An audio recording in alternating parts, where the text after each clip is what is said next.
In the hour before dawn, Iselda climbed the bell tower alone, because that was the hour when strangers tended to die. Bronze remembered cold longer than any other metal in the keep. She had learned this by trial, by touching the great bell in every season of her life and finding that it held winter in its throat even in the warmth of late summer. In this season, in the month of the long dark, the bronze was a mouth of frost. She wrapped her hands in the strips of coarse linen she carried for that purpose, cinched them at the wrists with leather thongs, and began her climb up the outer stairs of the bell tower of the Bellkeep spiraled the outside of the shaft in the old northern style. They were narrow. They were without rail. Each step was worn shallow in the middle from 200 years of tenders climbing before her, and on icy mornings the glaze of frost could send a careless foot into the yard 40 span below. Iselda was not careless. She had fallen once when she was 11, 3 months after her mother's pyre, and she had not fallen since. She walked close to the tower wall with her shoulder brushing stone, one hand trailing it for guidance, her breath making brief ghosts that the sea wind tore away. Below her, the Bellkeep slept. Gray stone walls, 4 corner towers, the long, low barns, and smithy ranged along the inner court. Beyond the walls, the cliffs dropped into the sable sea, and the sea was loud tonight. She could hear it below the sound of her own boots, a slow, heavy breathing against the rocks. The village hung on the slope below the south wall, a handful of thatched roofs half buried in snow, a single dim lamp still burning in the window of the midwife's house. Iselda reached the bell chamber and ducked her head beneath the low lintel. A square room, open to the wind on 4 sides, roofed in dark slate. The bell hung from an oak yoke blackened by 4 centuries of rain. The bronze itself, lipped wide at the base and green at the upper curve where age had tarnished it. The pulling rope fell through a square hole in the floor to the lower landing where the tender's chamber was. But for calling, for striking the tolls of grief, she used the handle directly. The handle was an iron bar fixed to the cross arm of the yoke. When she pulled it, the bell swung, and the clapper struck the inner curve, and the sound carried across the cliffs and the sea for miles. She laid her hand against the bronze. She did not do this for luck. She did it because she had been doing it since she was 14, and it was part of the ritual by which she told the bell who was about to be rung. Man found 2 nights past in the snow of the coast road, she thought. Southern livery. A merchant servant, perhaps, separated from his master's wagon by wolves or weather. No name on him, no coin, no pack. They would not claim him at the South Keep because they did not know him. Chamberlain Vile had ordered the body taken to the lime pit at sunrise without ceremony. Iselda had heard Dame Orla speak of him in the kitchen yesterday evening. The kitchen was where she heard every death. Dame Orla spoke of them over her wooden spoons and iron knives, the way other women spoke of their children, the way a laundress speaks of each shirt she has pressed. Someone had to keep count, Dame Orla said, and if Iselda did not keep count with the bell, there would be no keeping at all. Iselda took hold of the iron handle. 3 tolls was the morning count. It had been 3 tolls since the keep was laid, since the first tender had rung for the first death. 3 tolls meant a soul has passed, and the pack must gather and remember. In her 14 years, she had rung 3 tolls more than 800 times for strangers. She no longer counted the strangers in her head as she rang them. She counted them on the beam above her pallet, a notch cut for each, and the beam was nearly black with notches, and she was running out of beam. She pulled. The bell swung slow and deep. A moment passed while it traveled. Then the clapper found the inner curve, and the sound was born. A deep bronze note that filled the chamber and shook the stones under her boots and rolled out across the cliffs into the dark. It carried over the sea and over the village and over the empty road where the southern man had lain, and it named him. She waited out the note. She waited until the bronze had ceased to hum under her palm. Then she pulled again, the second note, then the third. When the sound had finished, she stood at the iron handle, her breath clouding in front of her, and she said what she always said. She said it in her head because there was no one to hear her. She said, "I do not know your name, but the pack knows you passed." She said it each time. On the landing below, something moved. She knew before she looked. She heard the creak of the inside stair, the leather-soled tread, the wheeze of a man who did not climb stairs well and resented it. She ducked under the lintel and went to the inner opening and looked down. A servant of the chamberlain stood on the first landing, one hand braced on the wall, the other holding the skirt of a long black robe. He was thin and hatchet-faced. He was one of Vale's. He looked up at her with the kind of expression men wore when they had been sent to do something they had no strength to enforce. He said the chamberlain would have her stop. Iselda looked at him. He said the chamberlain would have her stop tolling for those who were not ruled. He said the chamberlain had spoken of it at length at supper. He said the chamberlain had told him to say this to her now, even at this hour, because the bell had woken the chamberlain again, and because it was not a bell that had any business ringing, and she was to come down and be quiet. Iselda told him she would come down when she was finished. She said it the way a woman says the thing she has said many times before. She said it without temper, without heat, the way she said her own name on the rare occasion she was asked. She turned back from the opening and pulled the iron handle one final time. A fourth toll, which was not the morning count. The fourth toll was a custom of her own invention. The fourth toll was her signature. The fourth toll said, "I rang this, and I rang it on purpose, and you may know who did it." The sound rolled out into the dark. When she lifted her hand from the iron, her fingers were numb. She held them under her cloak until she could feel them again. Then she took the brass whistle from the cord around her neck and put it to her lips and blew a single short note down the tower to tell the keep the tolling was complete. A habit she had kept from her apprenticeship. A small courtesy for those who listened for the end. She went down the stair. The servant was gone from the landing when she reached it. He had not waited. He did not want to be the one to bring her down. He had discharged his errand, and that was enough for him. Iselda passed her own chamber door without opening it, and continued to the base of the tower. In the yard, the night had begun to gray. Snow was falling, the small, dry kind that was more mist than flake, and it stuck to her cloak and her eyelashes. She crossed toward the kitchen. The kitchen would be warm. The kitchen would have Dame Orla awake at the hearth, and Perrin sleeping behind the bread tray, and the great kettle already steaming. Dame Orla never asked her whether she had rung. Dame Orla knew already. Dame Orla simply pushed a cup of warm broth into her hands when she came in.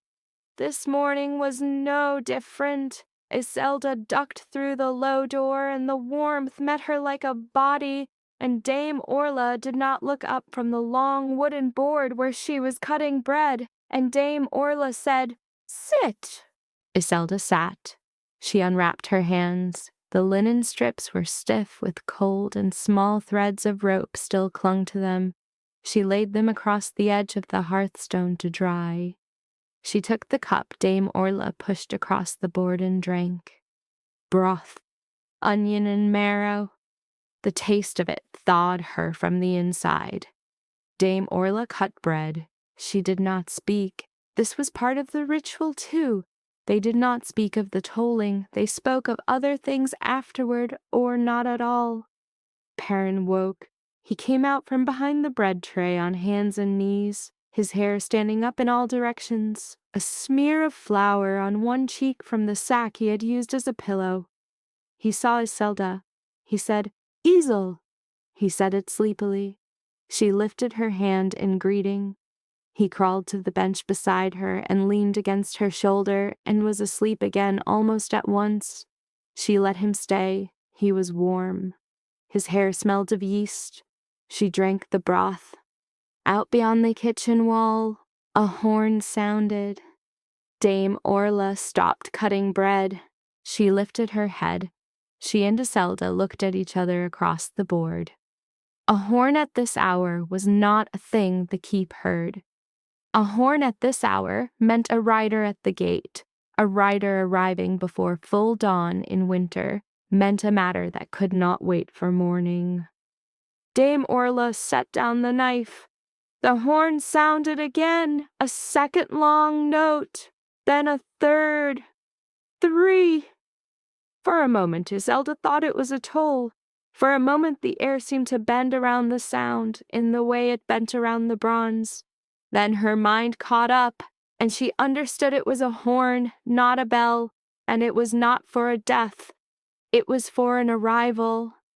Dame Orla crossed to the small high window and drew aside the sackcloth. A torch had been lit at the gatehouse. In its flare, riders. Iselda counted 5 horses, a banner. She could not see the banner clearly in the snow mist, but she could see it was dark and it bore a pale device she did not know. Dame Orla made a low sound in her throat. Perrin was awake again, standing on the bench to peer past Dame Orla's shoulder. He said, "Who?" Dame Orla said, "The king." She said it the way she said most important things, flat and plain without inflection. Iselda looked at her. "The king of the Ashwold," Dame Orla said, "who is also our king by his mother's line, and who has not come north in our lifetimes. His brother died," she said. "His father died after. Now he comes to see what he has." Iselda set down the cup. She stood at the window with Dame Orla and watched the dark banner come through the gate. The rider at the banner's fore was tall. His wolf walked at his horse's flank. She could not see the rider's face. His hood was drawn against the wind, and the torchlight at the gate caught only the line of his shoulder and the angle of his knee on the horse. But she saw the wolf clearly, a large russet-brown animal with a darker ruff, patient in its gait, looking at the gate and then at the yard and then at the tower. She saw its head turn toward the tower as it passed. It looked up at the bell chamber as if it had heard what had been rung there a quarter hour before. Then the wolf passed on, and the riders followed, and the gate closed behind them, and Dame Orla let the sackcloth fall over the window. Iselda stood a moment longer at the cold pane. Then she went back to the bench, and she sat, and she took up her cup again, and she said nothing at all. Torvin of the Ashwold took his first night in the Bellkeep in a chamber his mother had slept in as a girl. He did not know this when he took the chamber. He was offered the high bedroom by the steward, as rank required, and he had accepted. The bed was narrow. The fire was small. The wolf lay across the threshold because the wolf always lay across the threshold. In the morning, the steward told him the chamber had been his mother's before her sending south, and Torvin had set his hand against the wall for a moment after hearing it, and then he had gone down to the hall for the cold meat and dark bread of the keep's breakfast, and he had asked to see the rolls. Chamberlain Vial received him in the rolls room. The rolls room was on the second floor of the keep proper, a long, low chamber with slit windows that admitted only a gray finger of light. Shelves of leather-bound ledgers lined 3 walls. The 4th wall held the chamberlain's desk, a heavy black oak thing with iron corners, and on the desk the current ledger lay open at today's page. Vial rose as Torvin entered. He was tall and stooped, and the pale gray of his eyes did not seem to take in light so much as reflect it back unabsorbed. Torvin greeted him with the easy courtesy of a man who had been raised to greet stewards and rangers and lords without distinction. He asked to sit. Vial gave him the one chair across the desk. Torvin sat. Garin settled at his boot. Vial laid out the rolls, the births for the last year, the matings, the pack blood entries, which of the wolves had taken a mate, which litters had whelped, which had been granted names and inscribed as members of the keep. Torvin listened. He asked questions where a question was useful. He did not interrupt. When Vial came to the deaths, Torvin leaned forward. 9 in the year, Vial said. 4 of age, 2 of winter illness, 1 in a boar hunt, 2 of accident. Torvin asked about the travelers. Vial did not understand the question at first. He asked Torvin to clarify. Torvin said he had ridden through 3 villages on the way north, and in each he had been told of travelers lost in the passes. He said he understood the keep lay on the coast road and that the coast road took its share of the lost each winter. He was asking how many travelers had died within the keep's reach since the frost. Vial said there were no numbers on such. Torvin asked why. Vial said such were not of the roll. The roll was the roll of the pack and of the keep's people. The fallen beyond the gate were of no count. The keep did not bury them. The keep did not mark them. Torvin asked how many. Vial thought a moment. He said perhaps a dozen since the first frost. Perhaps more. They did not keep count. Torvin said someone did. Vial blinked. Ah, he said. You have heard the bell. Torvin said he had. Vial said that was another matter, and an old matter, and one he meant to raise with the king in his own time, but could discuss now if the king wished it. There was a bell tender in the keep, he said, who had taken it upon herself to toll the morning count for outsiders. She had been warned. She had been disciplined. She continued. The tradition of the keep, he said, was that the bell rang for the pack alone. A toll for a stranger was no toll. It was a noise. He had not yet found a way to stop it. Torvin listened. When Vial had finished, Torvin asked the woman's name. Vial hesitated. He said her name was Iselda. Torvin asked who her kin were. Vial said she had no kin. Torvin sat with this. Then he stood. He thanked the chamberlain for his time. He said he would return to the rolls tomorrow. He left with Garin at his boot. In the yard, the snow had stopped, and a hard white light was beginning to show above the sea. Torvin walked the inner wall, as he always walked to New Holding, and Garin walked beside him. He passed the smithy, the kennels, the laundry with its steam escaping under the eaves. He passed the kitchen. At the kitchen he stopped. A woman was sitting just inside the door on a low bench, her head bent over a cup of broth. Small, dark cloak, dark hair cut rough at the jaw. She was unwrapping her hands. On a hearthstone near her 2 long strips of coarse linen lay drying, and the strips were rimed with frost. Beside her on the bench, a kitchen boy slept against her shoulder. Torvin did not go in. He stood a moment in the door and looked. Then he walked on. That night, another toll rang.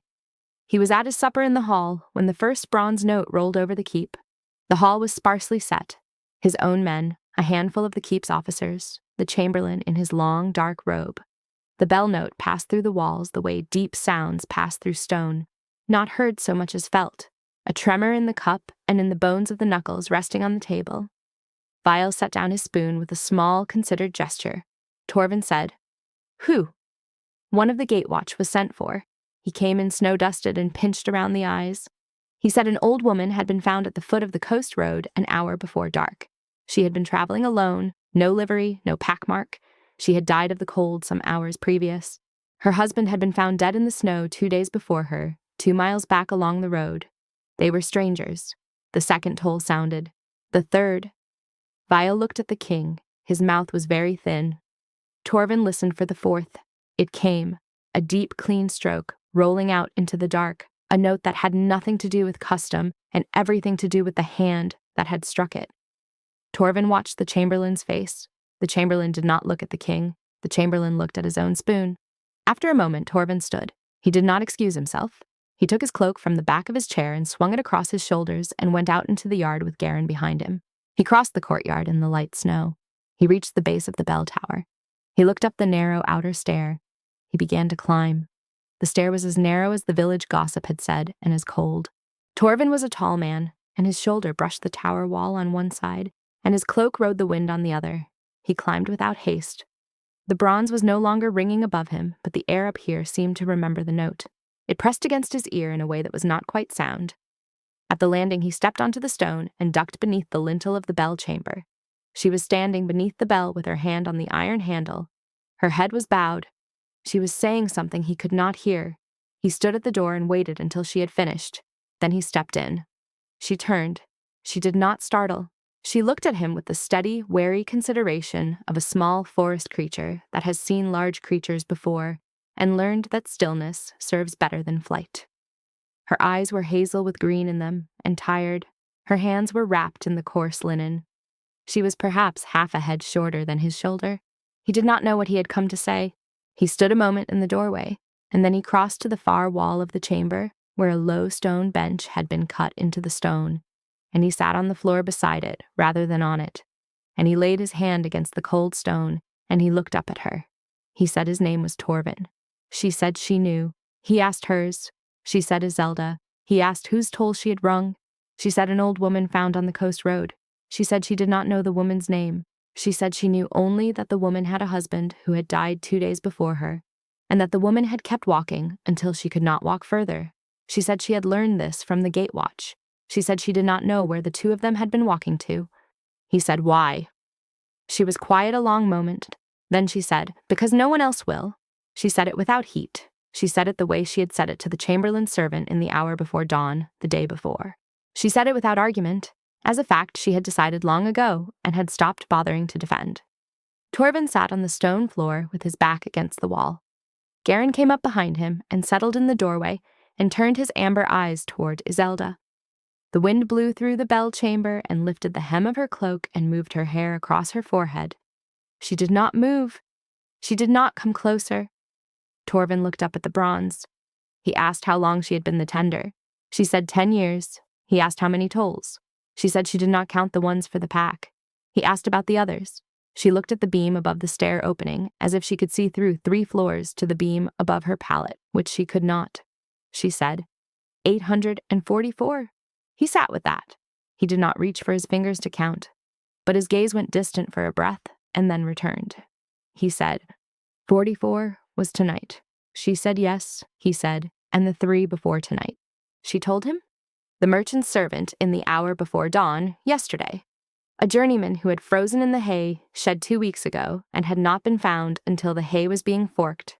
A pilgrim who had died of fever in the inn a month back and whom the innkeeper had carried to the keep because he had nowhere else to take her. Iselda told him each of them briefly, what she had known. She did not color it. She did not ask anything of him by telling him. He listened. When she had finished, he stood. He did not brush the cold from his cloak. He looked at her for a moment. Then he said, "The bronze was struck true." She did not understand him at first. He said, "Whoever cast the bell, they cast it true. It carries well." Then he said, "I heard it from the hall." He stepped toward the door. Garin rose and went before him. At the threshold he paused and looked back at her. He said, "I will come again." He did not say it as a promise. He said it as a man who had made a decision and was informing her of it. Then he went. She stood alone a long while in the bell chamber. The wind moved through her hair and through her cloak. The bronze above her settled and grew still. Somewhere far below, the gate watch called the hour. She went down the stair slowly. In her chamber, she unwound the linen from her hands and hung the strips by the tallow candle. She sat on the pallet. She looked up at the beam above her head. In 14 years of notches, no one had asked her a single question about any of them. She took her small iron hook from her belt and cut the new notch. Number 844, a pilgrim old woman whose name she did not know. She set the hook down. She laid her hand flat against the beam where the old notches were, and she counted the 2 ways the evening had changed her arithmetic. There were now 844 notches, and there was now one person in the keep who had asked. She blew the candle out, and she lay down in her cloak, and she did not sleep for a long time. He came again 3 nights later, and then again 4 nights after that, and by the end of the 2nd week, Iselda had begun to listen for his step on the outer stair the way she had once listened for her mother's step at the door.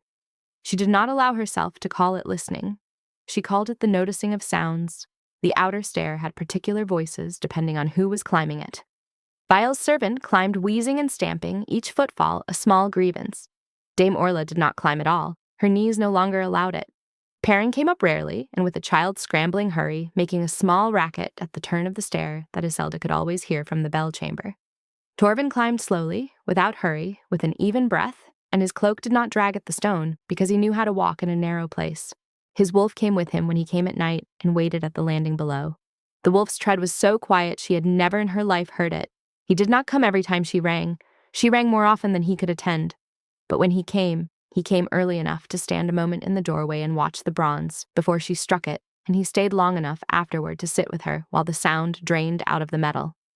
On the 6th of his climbings, he brought her a new leather thong for her whistle. He did not announce this. He did not produce it with ceremony. He sat down on the stone floor where he had sat the first night, and he took the old leather thong from the pouch at his belt and said, "Yours is worn," and he held out the new one. She looked at it. She had not told him the thong was worn. He had seen it at the kitchen door in the morning and remembered it at evening and brought a replacement. The old thong had been hers since she was 17. She took the new one. She said thank you. He said it was nothing. He said the steward had brought 3 of them from the Ashwold for his own men, and the 3rd had not been used. He said he kept no count of such things, but that the leather would not rot in his pouch, waiting for her to say she wanted it, and so he might as well give it over. She slid the old thong from beneath her collar, her mother's thong. Her mother had tied the brass whistle to Iselda's neck with it when Iselda was 7, years before she became the bell tender. The old thong was thin and dark, and the knot at the brass had hardened to stone over the years. Iselda did not cut the old thong. She knotted it around her left wrist, beneath the cuff of her tunic where she could feel it against her pulse. She tied the new thong to the whistle and settled it around her neck. The leather was supple. It smelled faintly of the oils they used in the Ashwold to treat saddle tack. It warmed against her throat. She did not thank him again. He did not seem to require it. That night she rang for a blacksmith's apprentice from a village 2 days south. The apprentice had come up the coast road to bring his master's sister news of a death in the family. He had come in the night, and the gate watch had not opened for him because the watch had judged the hour too dangerous to open. They had told him to sleep in the shelter by the gate until dawn. In the morning, the watch had found him frozen in the doorway of the shelter. He had been 16 years old. She rang the morning count. Torvin stood at the door of the bell chamber and watched her. Garin stood at the landing below. When she had finished and struck the 4th toll and blown the whistle down the tower, she stayed a moment at the handle because her hands were very cold. She flexed her fingers. The linen wraps had gone stiff with frost. She could not quite close them around the iron. Torvin crossed the chamber. He stopped a pace from her. He did not touch her. He said, "May I?" She understood what he was asking. She did not step away. She nodded. He laid his hand on the iron handle beside hers, not on hers. His palm was broad and warm. The warmth of his palm traveled through the iron into her fingers. She flexed her hand against the iron. Feeling came back into it in small, returning waves, prickling like thawing. He did not speak. He did not look at her. He looked at the bronze. After a time, he took his hand off the iron. She took her hand off the iron. They did not say anything about it. He went back to the stone bench and sat on the floor beside it, and Iselda sat on the bench itself because the cold of the floor would have sent her into chill. She sat with her hands tucked under her arms. He leaned his head back against the wall. They watched the bronze. They listened to it stop. He asked her about her mother. He asked as a man asks a thing he has been circling for days. Iselda sat with the question in her hands for a long moment. Then she told him. She told him her mother's name, Maella. She told him Maella had come from a southern house, the Rowan, on a contract that had dissolved. She told him Maella had been a scribe and had stayed on at the keep as a record keeper. She told him her mother had died of winter fever when Iselda was 10. She told him no bell had been rung. She told him the pyre had been lit in the yard because the fire needed tending. She told him the pack had gathered for the fire and then had dispersed, and she had stood alone. She told him the snow had been falling. She did not cry when she told him. She had never cried when telling it, in the 2 or 3 times she had told it in her life. Torvin said the name, Maella Rowan. He said, "My father knew a Lord Rowan when I was small." She said she did not know of that. He said the Rowans had been a southern house of scribes and physicians. He said they had nearly gone out of the rolls a generation ago when the last of their sons went to the west. He said he did not know if there were any Rowans left. Iselda said she did not know either. Torvin said, "I will write south in the spring, and if there are Rowans left, I will tell them their kinswoman died north, and that a daughter of their blood is tender of the bell at the Bellkeep." Iselda did not answer. She turned her face toward the cold stone wall for a long moment, and she did not let him see her. When she turned back, her face was composed. She said, "Thank you." He said it was nothing. It was not nothing, and they both knew it. She told him about the beam. She took him down the outer stair to the tender's landing, and she opened the small, narrow door to her own chamber, and she held up the tallow candle so he could see. The beam above her pallet was a length of dark oak, a hand's breadth across, and it was covered in notches. Thousands of notches. Some were old and had filled with wax from the candle underneath. Some were fresh and bright. She pointed to one near the right end, cut cleanly and recently, number 844. Torvin stood in the small chamber and looked at the beam and did not speak. Garin had come to the threshold and laid his head on his forepaws. After a long while, Torvin said, "And before you," Iselda said, "the old tender, Haskell." He kept his own tally on a flat stone. "The stone is at the foot of the south wall. It has 400 notches on it." Torvin said, "And before Haskell?" Iselda said, "I do not know." Torvin said, "That is 1,000 people." Iselda said, "More than 1,000. He did not move from where he stood. She had the sense of a man holding a number in his head while it turned. After a while he said, "And none of them in the rolls?" She said, "None." He said, "And your mother, not in the rolls?" She said, "Not." He said nothing further that night. He did not make her any promises. He bowed his head to her, once in the narrow chamber, not deep, not long, but a true bowing, and he went down the stair with his wolf behind him, and she sat on her pallet and looked at the beam, and she felt a thing she had never felt in that chamber before. She felt accompanied. The nights that followed ran together in the way that nights run together at the dark end of winter. He came when he could. She rang when there was cause. Between tolls, he did other things. He rode the inner wall with his captain. He sat with the smith to discuss the state of the iron. He went down to the village on foot in a plain cloak and drank thin beer in the public house and listened to what the village said about the keep. He did these things without fuss, and the keep began, slowly and against the long habit of its own silence, to notice him. He did not sit on the dais at supper. He took the same bench the captain took. Others moved closer to him by inches.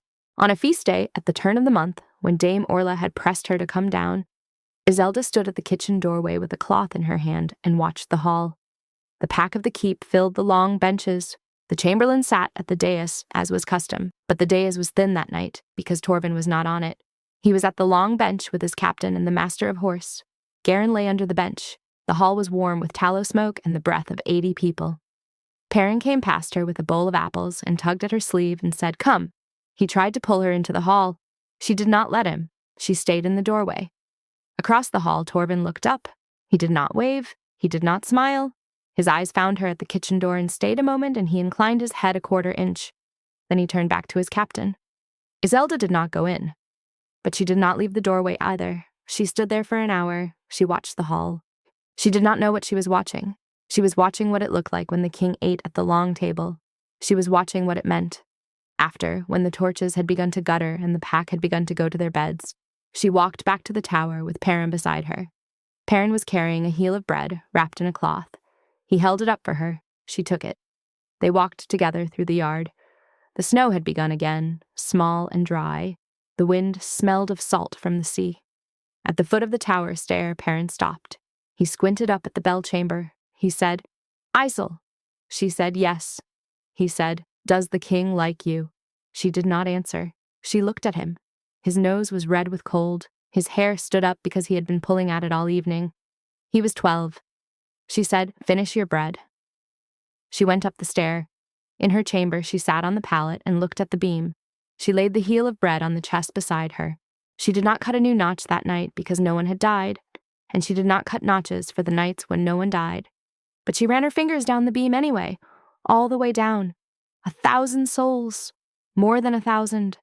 And above the beam, the bronze, waiting in the cold. She fell asleep holding the old leather thong at her wrist. Vial went to the king a week before the long frost broke. He went in the morning after a toll that had been for an unclaimed peddler found dead of cold by the lower road. He went with a sheaf of parchment under his arm and the rolls of the last 3 years beneath the parchment. He had been waiting for a pretext. He had found one. Torvin received him in the rolls room because that was where Vial's work was most at hand. Garin lay across the threshold. The fire was small. File laid the parchment on the black oak desk. He had spent the night composing it. Every false toll of the last year, every stranger the bell had rung for. Beside each entry in a narrower hand, he had written what the entry should have been by the old order: a dash, a silence, an absence. The list was long. The parchment was the length of 2 forearms. File said the bell had grown intolerable. He said the keep could not be administered if its traditions were bent by a woman without standing. He said he asked the king's leave to seal the bell, to remove the pulling rope into the chamberlain's keeping, and to issue the rope only upon the chamberlain's sign. He said the iron handle could be removed as well if need arose. He said this was the practice in other northern keeps where tenders had grown unruly and the practice served.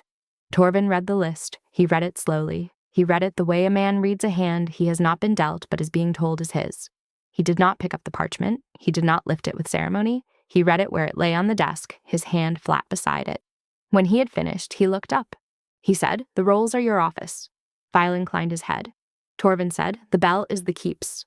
File waited. Torvin said, "I will think on this." File said he hoped the king would think on it with the parchment before him. Torvin said he would think on it in his own way. He thanked the chamberlain. He stood. He left the rolls room without taking the parchment with him.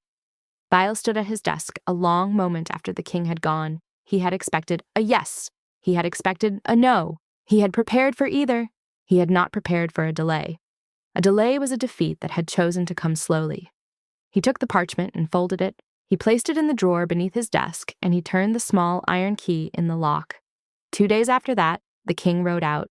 He did not ride far. A village to the south had sent word of a tax dispute that required the king's seal. He left at dawn with his captain and 3 of his men. Garin went with him. He told the steward he would be back in 3 nights. He did not send for Iselda before he rode. He should have. The evening of the first day, Iselda came back from the kitchen to her chamber at the tender's landing and found the door barred from the outside. She stood at the door a long moment before she understood. The door was barred with a plain iron bolt that had been driven into the stone of the lintel. She had never seen a bolt on her chamber door. There had been no lock on her door in 10 years of her tending. She ran her fingers along the iron. It was cold. It was new. She went up the outer stair. The bell chamber was open. It could not be closed. There was no door. But when she came in, she saw the pulling rope had been cut. The thick rope that fell from the bell yoke through the square hole in the floor to the lower landing had been sliced at the level of the bell chamber with a fresh iron cut, and the long length of rope had been taken away. The iron handle at the yoke remained. They had not cut the handle. She stood beneath the bell. The wind came through the open arches and moved her cloak. She said nothing aloud. She went back down the outer stair. In the kitchen, Dame Orla was salting a haunch. Iselda said the word chamberlain. She said it without elaboration. Dame Orla set down the salt cellar and wiped her hands and took off her apron. She did not ask Iselda to explain. She came. They went to the rolls room together. File was at his desk. He did not rise when they entered. Dame Orla said, "Open her chamber." File said the chamber was not locked at his order. The chamber was locked at the steward's order. There had been a question of theft. The matter would be inquired into in due course. Dame Orla said there has been no theft. File said the inquiry would make that determination. Iselda said my mother's books are in there. File said the inquiry would include an accounting of what was in the chamber. She would have her books back in time. Dame Orla took Iselda by the elbow and turned her and walked her out of the rolls room. She did not speak until they were through the outer door. Then she said very quietly, "Do not come at him." "Not tonight." Iselda said, "A man died in the village today." Dame Orla said, "I know. Wren, the potter's boy. Fever." The midwife brought word. Iselda said, "I will ring for him." Dame Orla closed her eyes a moment. Then she said, "Come and eat first." She ate. She sat in the kitchen on the bench where she always sat. She drank the broth. Perrin was at her knee, silent for once, not asking questions. He had understood the faces of the 2 women and had not wanted to unknow what he had read there. After she ate, Iselda went to the tower. She did not go to her chamber. She went up the outer stair in the dark with her cloak pulled around her and her hands wrapped in the linen strips that she had carried in her pocket all day for this reason. She climbed the 147 steps she had climbed 1,000 times and more. She did not look down. She ducked beneath the lintel and entered the bell chamber. The cut rope hung from the yoke where it had been sliced off. It ended in a ragged fringe, 2 feet above the square hole in the floor. It swung slowly in the wind. She did not look at it. She took the iron handle. She pulled. The bell was heavier without the rope. The pulling rope gave leverage. It used the weight of the long fall against the mass of the bronze, and a child could ring the great bell by the rope. The handle was the direct hold, used for mourning tolls because it allowed the tender to strike with slow precision. But the handle also required the tender to move the yoke by main force of her arms. It was not easy work. It had never been asked of her for more than a toll or two at a time. She pulled. The yoke shifted. The bronze began its slow swing. She pulled again, putting her shoulder into it. The bell came up, the clapper met the inner curve, and the note rolled out across the cliffs and the sea, and she heard it travel. 1, 2, 3, 4, her 4 tolls. She struck them for Wren, the potter's boy, Fever, age unknown to her, of the lower village, whose people had kin in the keep, and whose bell ought by rights to have rung at the regular hour. But Vial had not ordered it, because Wren's mother was an unwed laundress, and Vial had set the boy outside the rolls 3 years ago on that account. So the boy was a stranger, so she rang him as a stranger, and her 4th toll was for that. She lowered her hands. Her shoulders were hot under the cold. The wind was working against the sweat in her tunic. She stood in the chamber. Below in the yard she heard Vial's men arrive. They made no attempt to climb. They did not want the outer stair in the dark. They stood at its foot and they waited. She heard their voices drift up. 2 men. One was the wheezy, hatchet-faced servant. The other she did not know. She sat down on the stone floor of the bell chamber and drew her cloak around her knees. She set her back against the inner wall. She looked at the cut rope swaying from the yoke. She spent the night there. At some point she slept. At some point she woke. Her breath crusted the wool around her mouth. Her fingers in the linen wraps were white. The bronze was silent above her. She did not climb down. She waited. In the first grey of the morning, she heard Dame Orla call her from the foot of the tower. Dame Orla had come with a thick wool blanket and a stoneware jar of something hot. Dame Orla called up to her to come down. Iselda called back that she was coming. She rose stiffly. The cold had gone into her hip where it always went. She climbed down the outer stair slowly, one hand on the wall, and when she reached the bottom, the 2 men were there, and Dame Orla was there, and Dame Orla pressed the hot stoneware jar into her hands and wrapped the wool blanket around her shoulders and said nothing. The hatchet-faced servant said the chamberlain required her presence. Dame Orla said she would come in an hour when she had warmed. The servant said now. Dame Orla said an hour. The servant considered. He considered the chamberlain in his room, who could not see this exchange. He considered Dame Orla in the yard, who could see him. He said an hour. In an hour, Iselda went to the rolls room. Vial was at his desk. He did not offer her the chair. He stood. He opened the drawer beneath the desk. He drew out a parchment. He laid it on the black oak. He said, "This is the entry for your mother." Iselda looked at the parchment. It was a page from the old rolls, 14 years old. The ink had faded at the edges, but the center held. A line of careful black handwriting, her mother's name, Maela of the South House of Rowan, recorded as resident of the Bellkeep in the 3rd year of the late king. Then the date of her death. Then, where a mark should have been for the toll, a clean dash. A dash meant no toll. A dash meant absence. Vial said, "This is the correct recording." Iselda looked at the dash. She did not look at the name. The name was not what he wanted her to look at. He wanted her to look at the dash. She looked at it because he had asked her to, and because she had learned long ago that looking at what men wished her to look at bought her another day. Vial said, "The bell does not ring for such." Iselda did not answer. Vial said, "The king has been informed of last night's unruliness by Ryder. He does not object. The bell will not be rung for strangers or for those outside the rolls. When the rope is restored, it will be restored at my sign and for my purposes.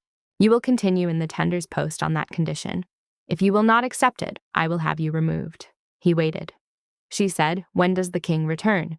He said, 3 nights. She said, "I will speak with him." Vial said, "The king has given his order by Ryder." She did not believe him. She could not know whether to believe him. She looked at the dash beside her mother's name, which had been the first mark the world had set against her, and she did not answer. She left the rolls room. In the kitchen, Dame Orla was waiting.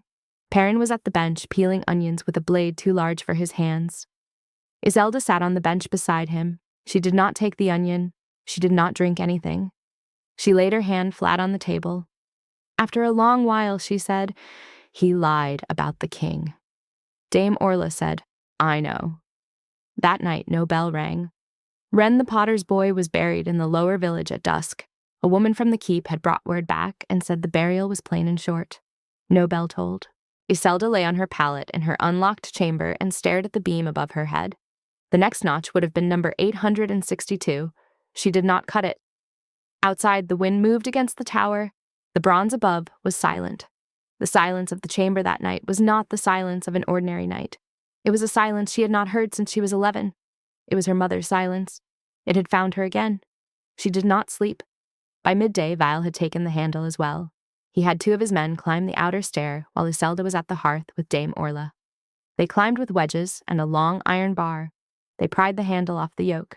The iron had been fixed into the yoke with 4 heavy pins a century before, and the men had to stand on either side of the cross arm with their bar set against a pin to break it free. It took them an hour. When they came down, they had the handle wrapped in a sack, and they carried it across the yard to the smithy and laid it in a locked chest, and the chest was put into the chamberlain's keeping. Iselda came into the yard just as the sack was being carried out of the tower. She stood a moment with her hand on the cold stone of the outer stair. Perrin was beside her. He had followed her out of the kitchen when he had seen her face. He said, "Isel." She said nothing. She watched the sack go. She climbed the stair. The bell chamber was as empty as it had ever been. The cut rope swung from the yoke in the wind. The yoke itself was bare now. The iron pins that had held the handle had been punched clean through, and the oak was raw where the pins had been. She stepped beneath the bronze. She looked up at it. She could no longer ring her bell. For a long moment she did not move. She stood with her head tipped back, and she looked at the great bronze, and she understood it had been taken from her. Not stolen, she had never owned it, but she had been in its keeping for 10 years, and she in its, and now she could not reach it by any ordinary means. Perrin had followed her up the stair. He appeared at the lintel. He was very small in the cold. He said, "Is there nothing?" She said nothing. She touched the bronze with her bare palm. The metal was a shock of cold through her skin. She did not take her hand away. She said, "We will see." That night the child died. Mira was 7. She was the daughter of the laundress Lynette, who had been Dame Orla's friend for 30 years. Mira had been sickening since the turn of the month. A lung fever. They had tried what they knew. The fever had burned slow and taken its time. Just after sunset, the child stopped breathing. The laundress did not weep aloud. She sat on the stool beside the small body, and she held the small, cold hand, and she did not weep aloud. Dame Orla came to her. Dame Orla sent Perrin running for Iselda. When Iselda came in, Dame Orla was holding Lynette upright because Lynette had begun to sway. Dame Orla looked across the small room at Iselda, and Dame Orla did not need to say anything. The room was small, a fire in a crude iron brazier, a narrow bed of straw, the child on the bed, a copper basin, 3 women. Iselda crossed the room and knelt beside the laundress and set her palm against the laundress's shoulder and kept it there. She did not speak. There was nothing to say. The fact was the fact. Lynette turned her face against Iselda's shoulder and breathed slowly, and Iselda held her and held her and held her. When she could, she stood. She said she would ring for Mira. Dame Orla said, "There is no rope. There is no handle." Iselda said, "I will ring her." Dame Orla looked at her. Dame Orla had known her for 14 years. Dame Orla knew the expression on her face. Dame Orla said, "Iselda." Iselda said, "I will ring her." She went out. She crossed the yard. She climbed the outer stair for the 2nd time that day. The sky was dark, and the snow had begun again, and the wind had turned to come off the sea. At the lintel she paused a moment. Then she stepped into the bell chamber. She stood before the bronze. The bell was a mouth of cold above her. It was the size of a man standing with his arms half raised. The lip of it was at the height of her shoulder. She laid her hand against the curved inner surface where the clapper hung on its chain. The chain was a finger-thick iron. The clapper was a bronze weight the size of her 2 fists. If she could move the clapper, she could ring the bell. If she could move the bell, the clapper would ring itself. She stepped back. She set her shoulder against the lip of the bell. She pushed. The bell moved. It moved against her like a stone she was trying to put her back against. It did not swing. She leaned harder. The bronze was against her shoulder, through the wool, through the linen of her tunic, against bone. She felt the cold of it like a heavy weight. She set her feet. She pushed. The bell began to rock. She pushed again and again. The bronze swung a finger, then a hand's breadth, then half a man's height. The clapper began to swing with it, slower than the bell, catching up after each push. On the 4th push, the clapper struck the inner curve and the sound came. It was not a clean toll. It was a bronze cry, dull, heavy, fractured. The bronze had not been struck at its proper angle. The note was off, but it was the bronze. It was a sound. It rolled out over the cliffs and the village and the sea, and the village heard it, and the keep heard it, and the laundress in the small room heard it, and the laundress bowed her head. Iselda pushed again. Her shoulder was on fire with the cold. Her collarbone took the next strike because she could not lift her shoulder to it any longer. The bronze rang again, another ragged note, not a toll but a cry, and the villagers below stopped in the lanes to listen. A third time, a fourth. She gave the child 4 strikes. 4 was her count. 4 was what she gave each soul she chose to ring. The bronze gave her back 4 ragged notes and 1 final deep one because the bell kept moving after she stopped pushing and its own weight threw the clapper a last time. She slid down the inner wall of the chamber and sat on the stone with her head against the cold wall. Her breath came in thin clouds. The bronze above her kept moving in smaller swings, and each swing was smaller than the last, and the last sound was not a toll, but the humming of a thing that had been used. She did not hear the men come up the stair until they were at the lintel. They did not speak to her. They took her under the arms and lifted her and walked her down the stair between them. They were not rough, but they were not gentle either. They walked her across the yard to the rolls room. Vial was standing. He did not sit. He did not offer her the chair. His face was white and his mouth was very thin. He said she was dismissed. He said she was to be out of the keep by dawn. He said she was to go down to the village and not return. He said if she approached the tower again, she would be set upon. Dame Orla burst through the door. Dame Orla had run from the laundress's room when word had reached her. Dame Orla was still wearing her apron with blood-dark kitchen stain on the hem. She did not fear Vial. She had never feared Vial. She said no. Vial said, "The dismissal is not open to your word." Dame Orla said the girl rang for a child. The child of a woman of this keep. A woman in the rolls. Val, Lynette's name is in your rolls. Mira's name was in your rolls. Val said the child's toll was to be struck tomorrow at the regular hour by the reserve hand. The girl had no authority to strike it tonight. The hour was not hers. The bell is not hers. Dame Orla said the child died tonight. Val said the hour was not hers. Dame Orla looked at him a long moment. Dame Orla said nothing else. Dame Orla came to Iselda and put her arm under Iselda's arm and walked her out of the rolls room. In Dame Orla's small chamber behind the kitchen, Orla laid her on a pallet of thick wool. Orla took off her boots. Orla unwrapped the linen from her hands. Orla looked at the shoulder and at the collarbone, where the bronze had struck and pressed gently with her warm fingertips. The skin was unbroken, but a heavy ache had set in. That ache would deepen through the night. Iselda could not lift her arm above her head. She could barely move her head on the pallet. The cold had gone into her hip again, the old cold from the 11-year-old fall. She was shivering. Orla tucked the wool around her. Orla laid a heated stone wrapped in a cloth against her shoulder. Orla sat beside her on the bench. Perrin came in. He did not ask questions. He set a cup of warm something on the chest, and he crouched at the foot of the pallet and watched her breathe. Iselda slept. She did not mean to. Her body took her. In her sleep, she was 11 again, and standing in the yard, beside her mother's pyre. The fire was loud. The snow was falling. No bell was ringing. The silence was the silence she had lived inside for 14 years. In the dream, the silence was growing larger, and she was growing smaller, and she could not find her voice to call out. She woke once in the dark to the sound of hooves. A rider at the gate. The horn did not sound. It was past the late hour, but she heard the particular ring of iron shoes on stone that meant a horse had come into the yard. She heard a long, low call that was not a horn and was not a voice. It was the low, happy sound a certain wolf made when he came home from a journey. She did not have the strength to sit up. She heard Dame Orla rise from the bench and go to the kitchen. She heard the door open. She heard a man's tread and a wolf's tread come in together. She heard Dame Orla speak, low, fast, every word plain. She did not hear him answer. After a long while, she heard his tread cross to her chamber door. She could not see him. Her eyes would not open properly. But she knew the tread. He stood in the doorway. He did not speak. Her eyes were closed. She did not open them, but she could feel him there. After a long moment, she felt something settle over her. A cloak. His cloak. The same weight she had felt that one night in the bell chamber when she had fallen asleep against the wall. The same smell. Wool and saddle leather and the particular smoke of his small fire. Then his tread again. Toward the kitchen. Toward the yard. Before he had reached the outer door, she heard him speak a single word. Not to her.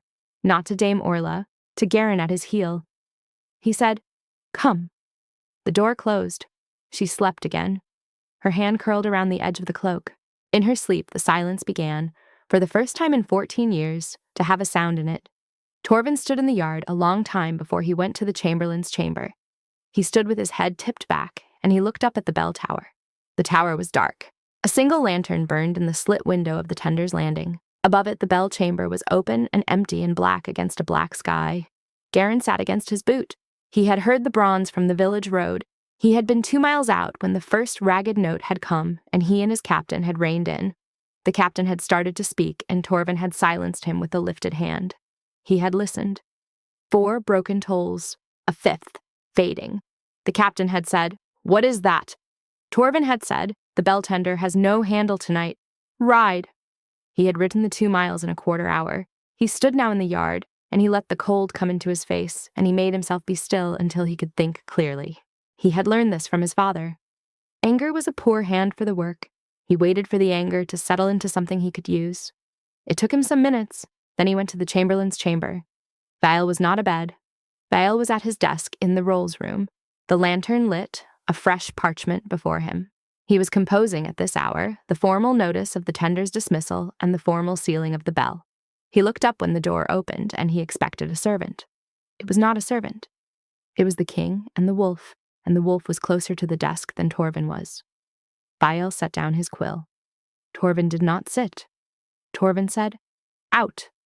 Vial said, "My king, the matter of the bell, if you will hear me," Torvin said. "Out of this room, out of this office, you will come with me to the hall." Vial did not rise at once. Torvin said, "Or I will have you brought." Vial rose. They went to the hall. Torvin had the steward wake the officers, the captain, the master of horse, the smith, the rope maker, the young scrivener who served under Vial and had served under Vial's father before him, Dame Orla at the hall door at the king's request. The hall was dim and cold. Torches were brought and set along the long table. The pack of the Bellkeep had begun to wake in its own way, and those who had heard the bronze had come down into the yard, and they stood in the yard and they watched the hall through the open doors. Torvin took the dais because the matter required it. He spoke plainly. He said, "I have ridden in from the lower road, and I heard the great bell of this keep, struck by a hand without a rope and without a handle. I have been told by the cook-mistress that the rope was cut by the chamberlain's order, and the handle was pulled from the yoke by the chamberlain's men and taken to the smithy. I have been told that the bell tender struck the bronze tonight with her own shoulder to mark the passing of a child of this keep. I have been told that on returning from the tower, the tender was dismissed from her post by the chamberlain and ordered from the Bellkeep by dawn." He looked at Vial. He said, "Is this so?" Vial said, "The authority of the chamberlain in the king's absence." Torvin said, "Is this so?" Vial said, "The matter is one of administration." Torvin said, "Val. Is this so?" Vial said, "It is." Torvin looked at the officers. Each of them had, by the end of Val's answer, shifted on the bench. Each of them had made small visible adjustments to where they placed their eyes and their hands. They had known the shape of this for weeks. They had waited for a king who would do something about it. Torvin said, "Chamberlain Val, you are dismissed from the office of chamberlain of this keep as of this hour." Vial opened his mouth. Torvin did not let him speak. Torvin said, "The rolls of this keep are no longer your keeping. They will pass to the scrivener Derek, who has served under you for 7 years and who has learned your hand. The rolls will continue to record the pack and the pack blood as they have, but they will be kept alongside the bell book, and the bell book will record every toll the bell has rung since Iselda of the Bellkeep took the tender's post, every stranger, every child outside the rolls, every soul the tender chose to mark. The bell book will be a roll of this keep as true as any other. The rolls of blood and the rolls of sound will stand beside each other, and neither will silence the other." He looked at the smith. He said, "You will go to the tower within the hour. You will restore the iron handle to the yoke. You will set fresh pins." The smith said, "Yes, my king." He looked at the rope maker. He said, "You will go within the hour. You will splice a new rope to the length that was cut, and you will oil it with the bell tender's tallow." The rope maker said, "Yes, my king." Torvin looked at the scrivener Derek. He said, "The first entry in the bell book will be made at the close of today. It will be the entry for Mira, daughter of Lynette the laundress, age 7, pack of this keep, told 4 strikes by Iselda of the Bellkeep at the 9th hour of the evening with the bronze struck by shoulder, It will be the first entry because it is the most recent. But the second entry will be Mela Rowan, scribe of this keep, resident 14 years, taken by winter fever on a date which the older rolls will give us. Maela Rowan has had no toll for 14 years. She will have her toll today. Derek lifted his head. Derek said, "Yes, my king." Torvin looked at Vial. He said, "You will leave the Bellkeep by the second dawn. You will go where you wish. You will take none of the rolls with you. You will take no parchment bearing the seal of this office. You will take what is yours. If you seek to have any further word in the administration of this keep, I will hear of it, and I will not hear it gently." Vial did not answer. Torvin said, "Is it understood?" Vial said yes. Torvin stepped down from the dais. He passed Vial without looking at him. He passed the officers without speaking to them further. He went out into the yard where the pack of the Bellkeep stood watching. He went through the yard without hurry, and he went into the kitchen. Dame Orla had come before him. Iselda was awake on the pallet. She had heard the voices in the hall and the yard. She was sitting up slowly, her shoulders still heavy with cold, deep ache, her cloak around her. Perrin was at the foot of the pallet on his heels, where he had been all night. Torvin came through the low door and ducked his head under the lintel and stood in the kitchen a moment. The kitchen was warm. The hearth was banked. Orla had set a kettle on the stone. He crossed to her chamber. He stepped in. He knelt on one knee beside the pallet so that his face was level with hers, and then he lowered himself further and sat on his heels on the floor beside her so that his head was below hers. He did not touch her. He said, "You are not dismissed." She said, "I heard." He said, "He is." She said, "I heard that also." He said, "The rope and the handle will be in place by midday." She said, "Thank you." He said, "Mila will be rung." She looked at him a long moment. She did not answer at once. She laid her hand against her eye for a breath, then lowered it, then laid it in her lap. She said, "She will." He said, "Will you come to the tower with me?" She said, "Yes." She could not rise on her own. Her hip had locked and her shoulder was heavy. He rose and offered his hand, and she took it, and she came up slowly with Dame Orla on her other arm. She studied a moment. She put her boots on without speaking. She put her cloak on. She wrapped her hands in fresh linen from the pot of strips Orla kept for her. The old linen strips were on the hearthstone where she had laid them, now dry. She took them too and folded them into her pouch. They went out into the yard. The pack of the Bellkeep was in the yard. No one had told them to wait. They had waited. They made a corridor without meaning to. The laundress Lynette was near the tower base with her younger child in her arms. Dame Orla's girls from the kitchen stood along the eastern wall. The captain of the guard stood at the smithy. The rope maker was already in the tower with fresh hemp over his shoulder. The smith had gone up ahead, and Iselda could see his long bar in silhouette at the bell chamber's lintel. Perrin came out from the kitchen behind her and tucked himself against her cloak on her good side. Torvin walked beside her through the yard. He matched her pace. He did not speak. Near the base of the stair she faltered. The cold and the ache had taken more out of her than she knew. She slowed. She set a hand against the stone to steady. He saw it. He bent without ceremony and gathered her up from the stone, one arm under her knees, one across her back, and he carried her the last few steps to the base of the tower, and then, because the stair was narrow and she could not climb on her own, he carried her up the stair. Garin went ahead. The smith and the rope maker stepped to the outer edge of the stair to let them pass. He carried her to the bell chamber, and he set her on her feet at the lintel. The handle was in place. The new rope hung clean from the yoke. The smith bowed his head and stepped back. The rope maker wiped tallow from his hands and stepped back. Torvin said to both of them, "Thank you." They went down. Iselda stood in the doorway of the chamber. Her chamber. 14 years of her chamber. The bronze above was the same bronze. The wind through the 4 arches was the same wind. Everything was the same, and nothing was the same. Torvin stepped in behind her. Garin lay across the threshold. Iselda crossed to the bronze. She laid her hand against the cold curve of it. She said, "She will be rung." She took the iron handle. She could not lift her right arm past her waist. She used her left. The leverage was wrong. She was slow, but the yoke moved. The bronze began its slow swing. The clapper caught up. She struck one clean toll. She waited. She struck a second. She waited. She struck a third. She waited. She struck the 4th. 4 tolls for Mila Rowan, 14 years late, at the top of the bell tower of the Bellkeep, with the king of the Ashwold, and the pack of the keep below, and the sea beyond, and the village. The pack in the yard heard. No one moved. The laundress Lynette lowered her head. Dame Orla set her hand over her mouth. Perrin stared up.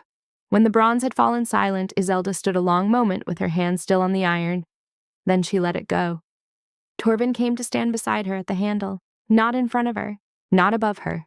At her side, his shoulder at her shoulder, his face level with hers. He said, "Now yours."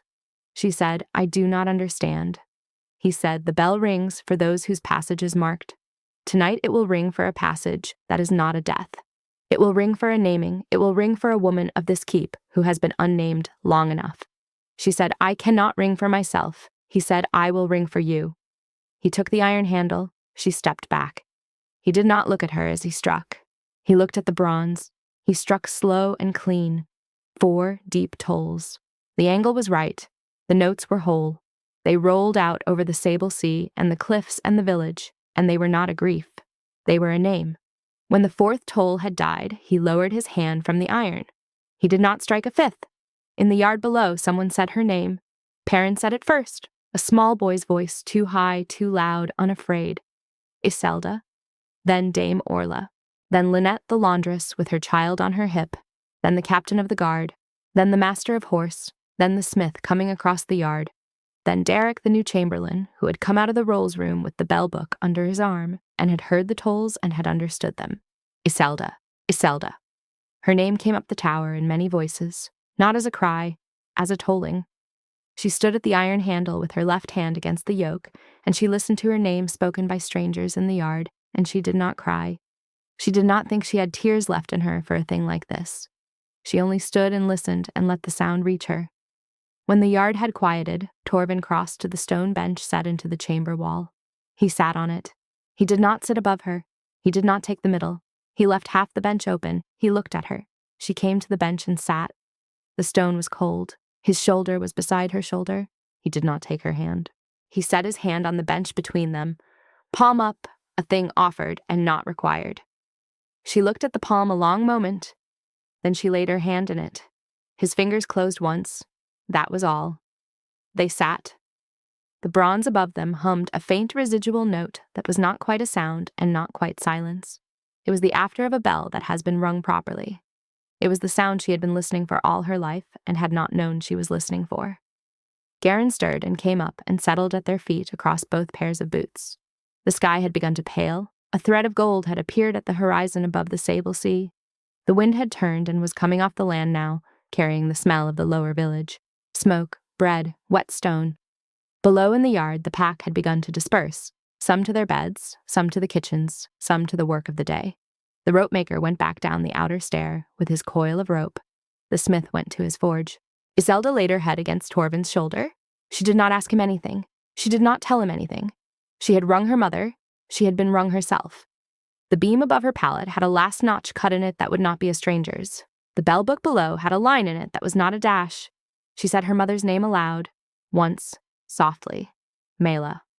Then she said nothing more. Torvin closed his fingers around her hand and kept them there. He watched the gold at the horizon come up through the bronze curve of the bell. The bronze caught it and held it a moment at its lip, a line of pale fire on the old metal. In the yard below, Perrin had come back out of the kitchen with a cloth-wrapped heel of bread. He looked up at the tower. He could not see them through the stone. He stood in the yard with the bread in his hand, and he waited. In the bell chamber, Iselda closed her eyes. The bronze hummed. The dawn came.